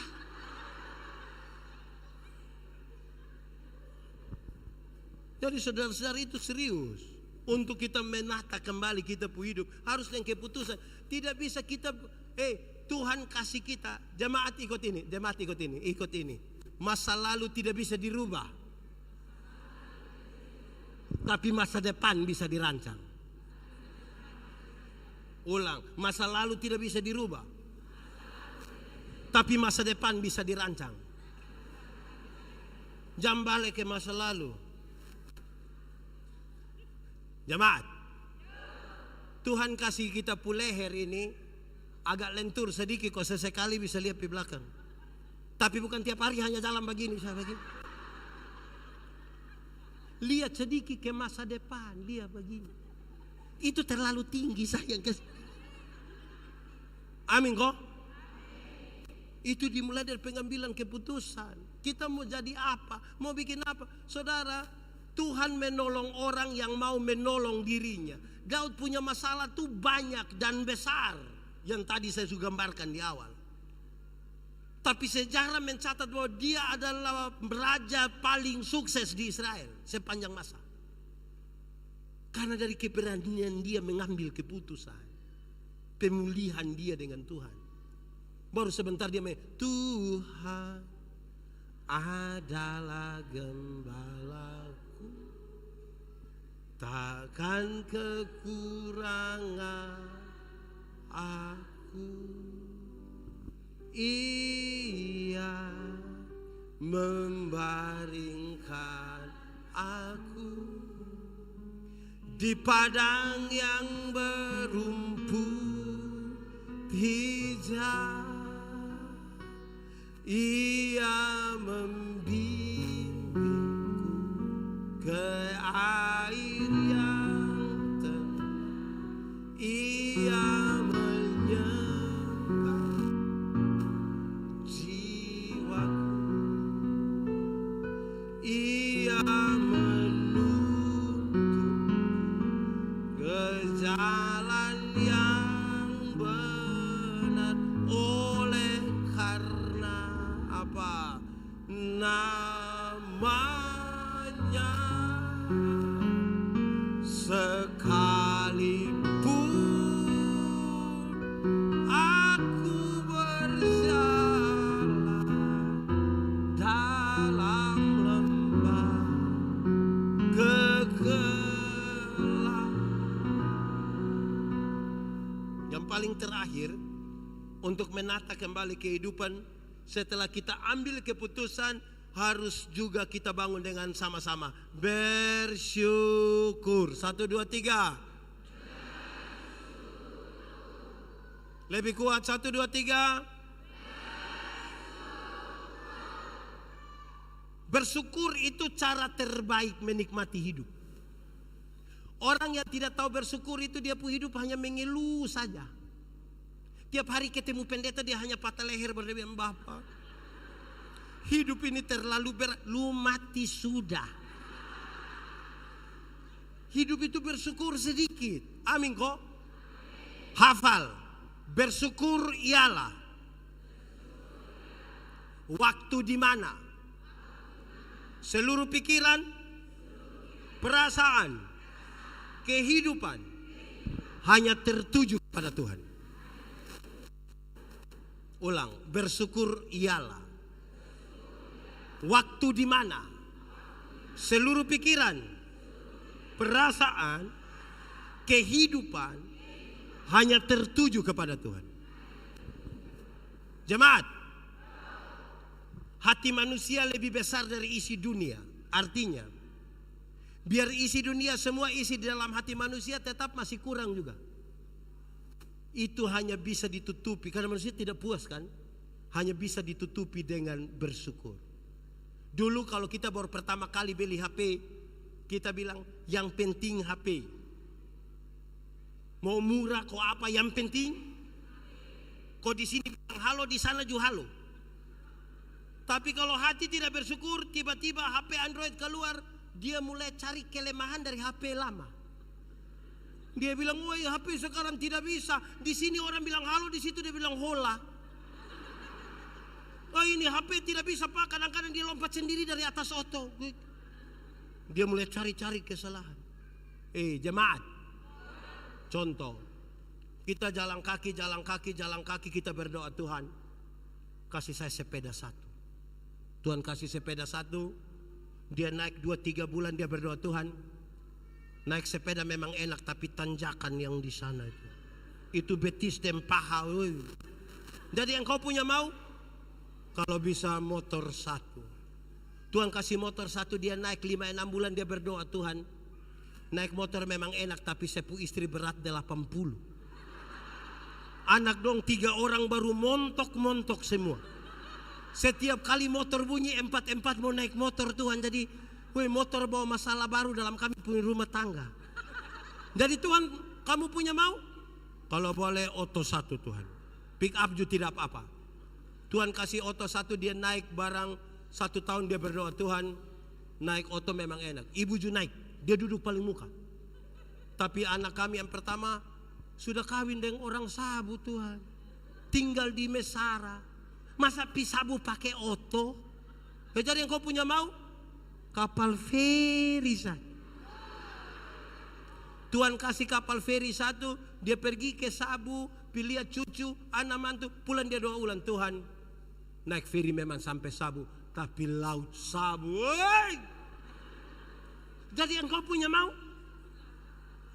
Helikopter satu tuh.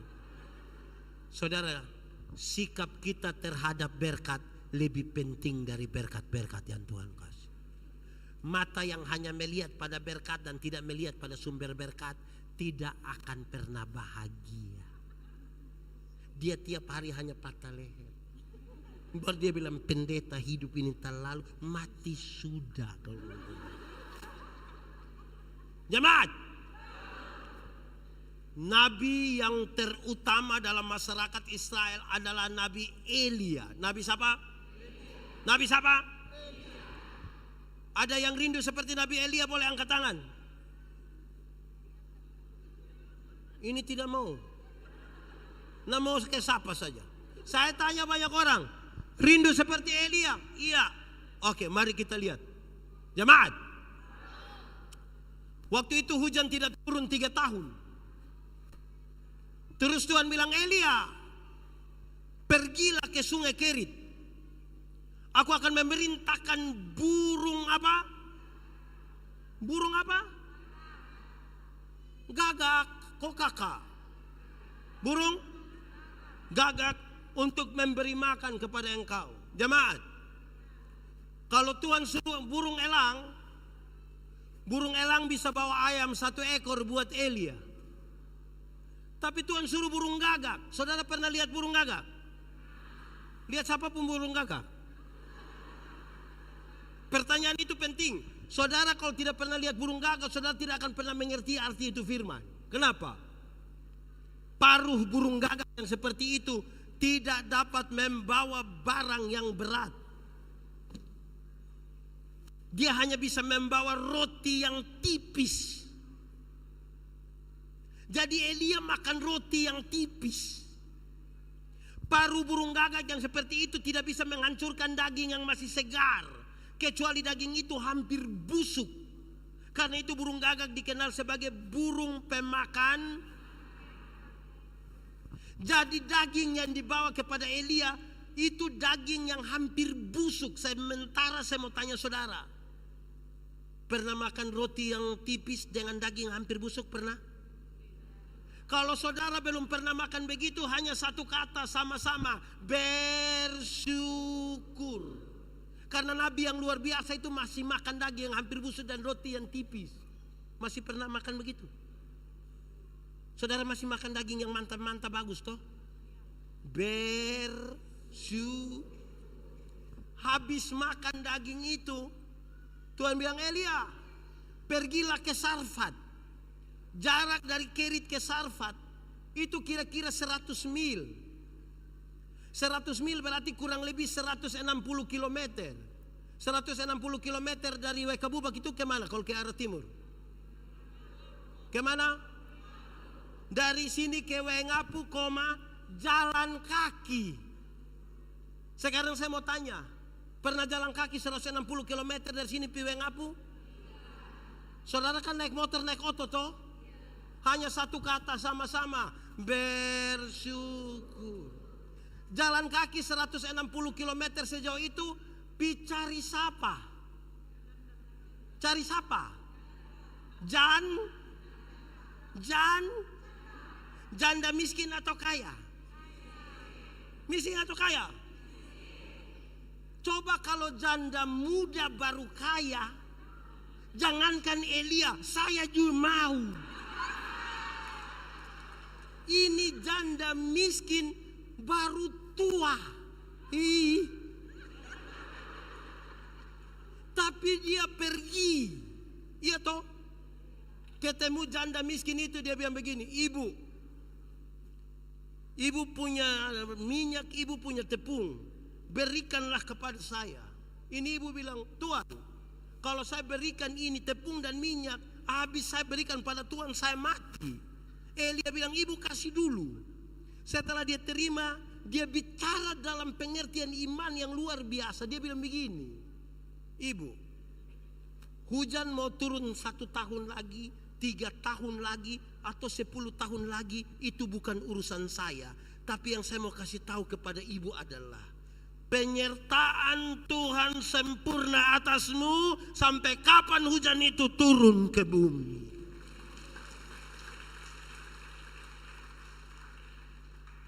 Penyertaan Tuhan sempurna sampai hujan itu turun ke bumi.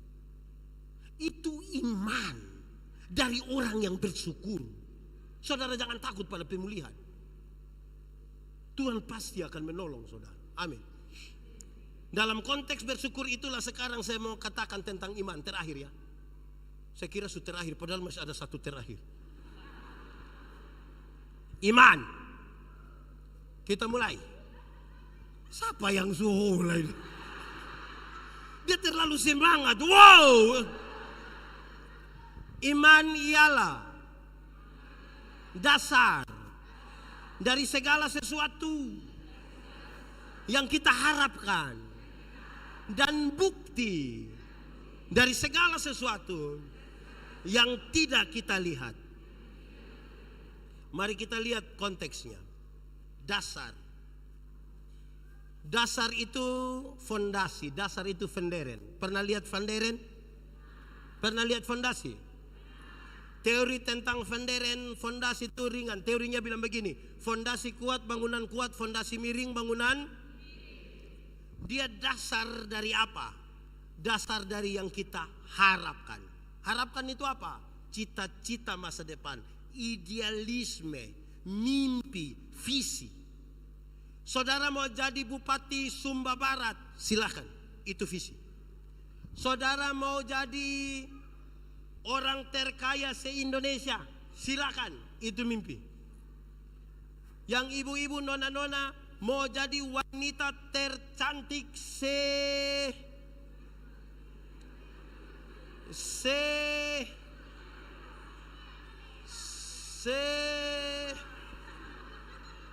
Kampung Sawah, silakan. Tetapi yang menjadi soal adalah saudara bangun itu di atas dasar apa? Karena orang tidak beriman pun kepingin jadi bupati, kepingin jadi orang terkaya, kepingin menjadi wanita tercantik kampung. Pintar. Dasar kita apa, itu yang membedakan. Yang kedua bukti. Bukti dari apa? Yang kita lihat atau tidak lihat? Bagaimana saya menjelaskannya? Dengar. Arsitek. Tahu arsitek? Di sini ada arsitek. Dia ada ikut ibadah. Yang mana? Woi kawan. Mantap. Arsitek. Waktu dia mau gambar satu bangunan, dia taruh dulu di depung kepala, taruh dulu di depung otak. Pintu di mana, jendela di mana, tangga di mana, ada berapa lantai, bla bla bla. Dia taruh di sini. Kelihatan atau tidak kelihatan? Kelihatan atau tidak kelihatan? Dari yang tidak kelihatan di sini, dia gambar di satu kertas. Mulai kelihatan? Setelah dia gambar itu kertas, dia mulai bekerja. Kelihatanlah ini bangunan GKS Pusat Waikabubak. Setelah bangunan ini jadi, kan manusia sekarang lihat bangunan baru kan semua pi foto toh. Separuh begini.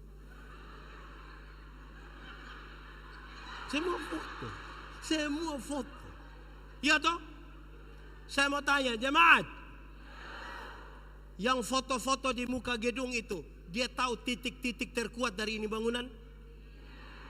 Dia tahu cakar ayamnya di mana, kekuatannya di mana? Siapa yang paling tahu ini bangunan pengkekuatan? Itu dia. Itu iman. Percaya pada sesuatu yang tidak kelihatan tapi dirancang. Amin.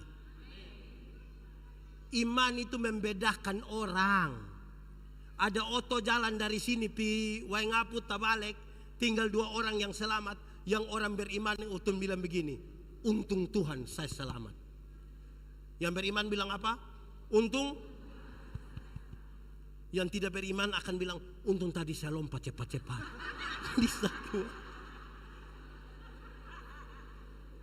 Karena itu saudara-saudara, ini orang beriman semua harus berani. Tuhan mengaturnya bagiku. Amin kok. Mari kita tunduk kepala di hadapan Tuhan. Kita ambil sikap doa. Kita mau berdoa kepada Tuhan. Firman Tuhan berkata, kalau kamu dengar suaranya, jangan keraskan hatimu. Minta Roh Kudus lembutkan setiap hati yang keras.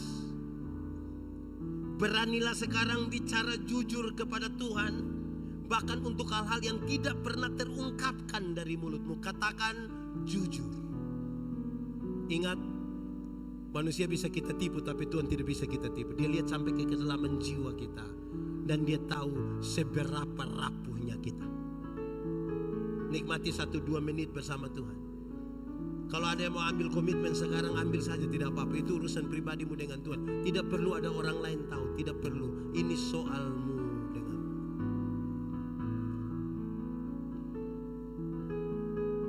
Yang sungguh menikmati sesuatu, yang rindu untuk mengalami sesuatu lebih dari Tuhan, dia katakan buka hati sungguh-sungguh.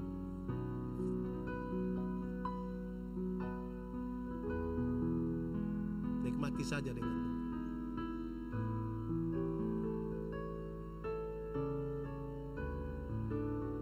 Jangan biarkan 1-2 menit ini terlewatkan. Ya, ambil.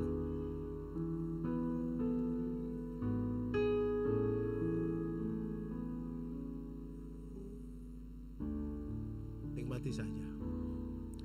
Bapa, di dalam nama Yesus, terima kasih banyak untuk firman. Kami renungkan dalam keterbatasan kami, tapi kami tahu kalau Tuhan di dalam kami, kami dalam Tuhan, benih firman-Mu bertumbuh dan berbuah dalam hidup kami. Kami percaya firman-Mu jadi pelita bagi kaki kami, sekaligus terang bagi jalan kami. Kami nanti pulang dengan sukacita, bukan karena kami tanpa masalah, tapi karena kami sungguh tahu Tuhan Yesus yang baik tidak akan pernah biarkan kami berjalan sendiri. Kami dipulihkan. Kami percaya hari ini, yang lemah Tuhan berikan kekuatan.